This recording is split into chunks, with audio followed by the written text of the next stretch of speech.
if we're speaking from a purely pragmatic point of view, the bombing of Iran is going to raise energy prices a ton because Strait of Hormuz, you've got about 20% of the world's oil comes through that strait every day, and if Iran shuts it down because they want to stick it to the West, as quite frankly they should, that's going to just skyrocket prices. Now, this wouldn't be a huge deal if we were to, have great funding and support for alternative forms of energy, cleaner forms of energy, cheaper forms of energy that, we could really build a lot of really quickly over the next 10 years.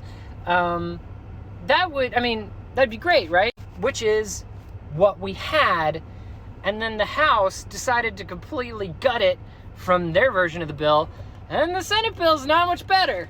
The main difference between the House and the Senate bill is that some of the timelines get a little bit longer.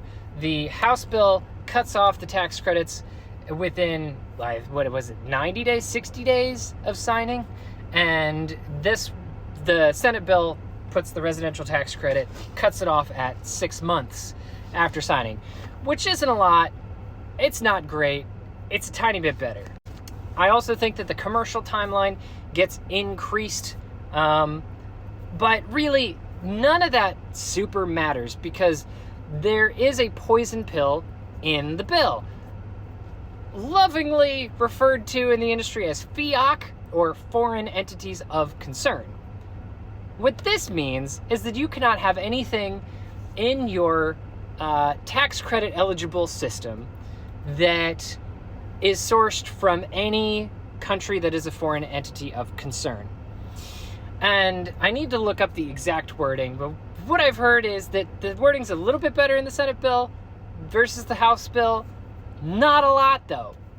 More or less, even if you still have a bolt that is made from a metal that is sourced from a foreign entity of concern, aka China, you no longer get that tax credit.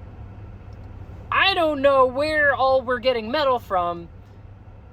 That just seems like that's going to be hard to prove, and you're going to get a lot of projects disqualified based on that alone.